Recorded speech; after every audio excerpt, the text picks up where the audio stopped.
అదే RTV app వార్తల్ని క్షణాల్లో చదివే అవకాశం ఉంటుంది. ఒక న్యూస్ పేపర్, ఒక టెలివిజన్ ఛానల్ మీ చేతుల్లో ఎప్పుడూ ఉంటాయి.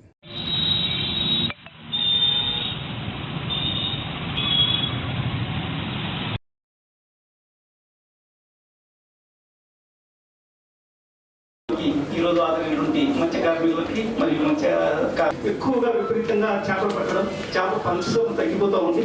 సో దానికోసం మనం ఏ విధంగా ఎటువంటి ఆర్థికంగా మనం ఏం చేయాలి సోదరులందరికీ కూడా సాధారణంగా మత్స్యశాఖ నుంచి ఆహ్వానం పలుకుతున్నాం. ఈ ప్రపంచ మత్స్య దినోత్సవం యొక్క ముఖ్యమైన ఉద్దేశిక దినోత్సవాన్ని ఏర్పాటు చేసుకున్నారు. సో ఈ కార్యక్రమానికి వచ్చినటువంటి జేడ్ అగ్రికల్చర్ సో చాలా వరకు మత్స్య సంపద తగ్గిపోతూ ఉంది, మత్స్యకారులకు చేపలు దొరకడం లేదు. సో జల సంపద ఏర్పాటు చేసి దీంట్లో అందరూ కలిసి తీర్మానించుకోవడం అనే ఉద్దేశంతో చేయడం జరుగుతూ ఉంది.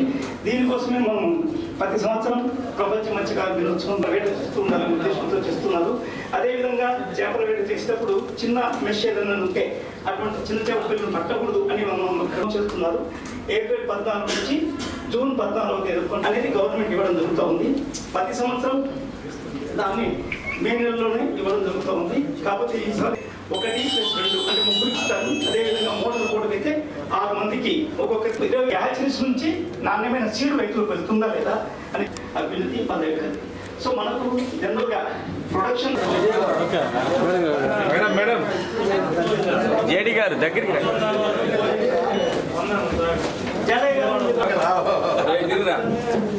ఉన్నప్పుడు వెంకటేశ్వర చేపల నారాయణ గారండి, శివయ్య, నాగేంద్ర, కోటేశ్వరమ్మ,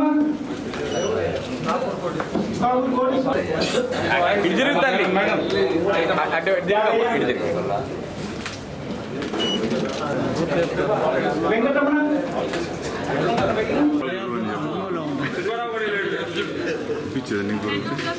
అందరికీ కూడా ప్రపంచ మత్స్యకారుల దినోత్సవ శుభాకాంక్షలు తెలియజేస్తున్నాను. ఈ సందర్భంగా మొట్టమొదటిగా మనకు విజయవాడ ఫ్లడ్స్ టైంలో మన ప్రకాశం డిస్ట్రిక్ట్ నుంచి 35 బోట్స్ 75 మెంబర్స్ ఒక్క నైట్ 10 o'clock చెప్పాము. విత్ ఇన్ మార్నింగ్ 4 o'clock లోపల 35 బోట్స్ 75 మెంబర్స్ వెంటనే వెళ్ళిపోయారు. అప్పుడు అంత నాకు మీరు సహకరించారు. దానికోసం మీ అందరికీ కూడా, ఇంకా మీ ద్వారా మీ గ్రామంలో ఉన్న అందరికీ కూడా నా మనస్ఫూర్తిగా జిల్లా తరపున కృతజ్ఞతలు తెలియజేస్తున్నాను. చెప్పిన వెంటనే 1 hourలోనే అంత రెడీగా అందరూ కూడా వచ్చారు. అదేవిధంగా అక్కడ విజయవాడలో ఒక 1 week కంటిన్యూస్గా అక్కడ ఉండి చాలా పని చేశారు. దానికోసం కృతజ్ఞతలు. తర్వాత ఇప్పుడు ఇక్కడ మాట్లాడిన వారందరూ కూడా మత్స్యకారులకు ఉన్న సమస్యల గురించి చెప్పారు. అన్ని కూడా నోట్ చేసుకున్నాము. సో దాంట్లో ముఖ్యంగా సోనా బోట్స్ ప్రాబ్లం గురించి చెప్పారు. దానికి ఇక్కడ ఆల్రెడీ సెక్రటరీ గారితో బాబు సార్తో మాట్లాడి ఉన్నాము. సెక్రటరీ సార్ కూడా ఈ ప్రాబ్లంని గవర్నమెంట్ ఆఫ్ ఇండియా సెక్రటరీ వారు డిస్ట్రిక్ట్ కూడా తీసుకువెళ్ళడం జరిగింది. అదేవిధంగా త్వరలోనే తమిళనాడు అక్కడ ఉన్న సెక్రటరీ, అదేవిధంగా గవర్నమెంట్ ఆఫ్ ఇండియా మన సెక్రటరీ గారు చీఫ్ సెక్రటరీ లెవెల్లో కూడా మీటింగ్ జరిపి ఈ ప్రాబ్లంకి ఒక పర్మనెంట్ సొల్యూషన్ తీసుకురావడానికి చర్యలు తీసుకుంటున్నారు. దాన్ని కూడా ఈ సందర్భంగా మీ అందరికీ కూడా తెలియజేస్తున్నాను. అదేవిధంగా ఇక్కడ మీరు కొన్ని సమస్యలు చెప్పారు. ముఖ్యంగా బ్యాన్ పీరియడ్లో 10,000 రూపీస్ ఇస్తుంది, ఇప్పుడు పెంచి 20,000. దానికి కూడా గవర్నమెంట్ డిస్ట్రిక్ట్ తీసుకెళ్ళి త్వరలోనే దాని రిలేటెడ్ ఇన్స్ట్రక్షన్స్ తీసుకుంటాము. అదేవిధంగా సైక్లోన్ పీరియడ్లో కొన్ని సమస్యలు ఉన్నాయని మీరు చెప్పడం జరిగింది. దానికి కూడా ఏం చేయాలో ఎటువంటి ఒక పాలసీ డెసిషన్స్ అది మనం గవర్నమెంట్ డిస్ట్రిక్ట్ తీసుకువెళ్ళి త్వరలోనే దానికి కూడా ఒక పాలసీ తీసుకోవడానికి కంటిన్యూస్ గా ప్రయత్నం చేస్తాము. ముందు 75% సబ్సిడీ ఇచ్చేవారు, ఇప్పుడు 40% ఇస్తున్నారు. దాన్ని పెంచి ఇవ్వడానికి మీరు చెప్పడం జరిగింది. సో దానికి ఇంకా మీరు ఇక్కడ చెప్పిన ఇష్యూస్ అన్ని కూడా ట్రాన్స్జెండర్స్ అడిగారు, స్మాల్ బోట్స్ కూడా. ఇవి అన్ని కూడా నేను ఈ రోజే గవర్నమెంట్ డిస్ట్రిక్ట్ తీసుకెళ్తాను. తర్వాత కలెక్టర్ కాన్ఫరెన్స్ జరుగుతాయి త్వరలోనే. అప్పుడు కూడా ఈ ఇష్యూస్ అన్ని కూడా రైజ్ చేసి మన ప్రకాశం జిల్లాలో ఉన్న ఫిషర్మెన్స్, అక్వా ఫార్మర్స్ అందరికీ కూడా వారికి మంచి జరిగేలా తగిన చర్యలు తీసుకుంటామని ఈ సందర్భంగా మీ అందరికీ కూడా తెలియజేస్తున్నాను. అదేవిధంగా ఇప్పుడు మనకు స్వర్ణ Andhra 2047 action plan, vision plan తయారు చేయడం జరిగింది. తయారు చేసినప్పుడు కూడా మీ అందరితో కూడా మీటింగ్, ఎక్కువ మంది కూడా వచ్చారు, మీ యొక్క ఇన్పుట్స్ కూడా ఇచ్చారు. ఎందుకంటే మన డిస్ట్రిక్ట్ ప్రకాశం డిస్ట్రిక్ట్ ఒక 50 కిలోమీటర్స్ తీర ప్రాంతం, ఇక్కడ ఒక 13 విలేజెస్ ఉన్నాయి, దాదాపు 50,000 ఫిషర్మెన్ ఉన్నారు. ఇక్కడ వారందరూ కూడా మనకు వారు ఒక మంచి భవిష్యం రావాలంటే వారికి ఆర్థికంగా మెరుగుపడాలి. దానికి ఒక ప్లాన్ తయారు చేసి ఉన్నాము స్వర్ణ ఆంధ్రాలో భాగంగా.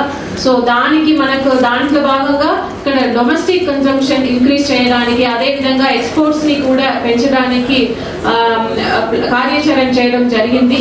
దాంట్లో కూడా మీరు అందరూ కూడా ఎంతూసియాస్టిక్లీ మీ ఇన్పుట్స్ని, సజెషన్స్ని కూడా ఇచ్చారు. వారు అన్నింటినీ కూడా కంపైల్ చేసి ప్లాన్లో పెట్టడం జరిగింది.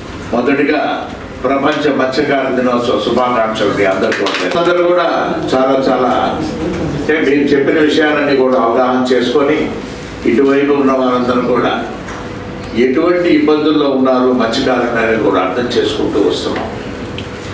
మత్స్యకారులనే అంటే ఈ భద్రతకు కూడా కోస్టల్ ఏరియా తీర ప్రాంతాల్లో ప్రజల్ని అందరినీ కూడా కాపాడగలిగిన వ్యక్తులు అందరూ కూడా మత్స్యకారులే.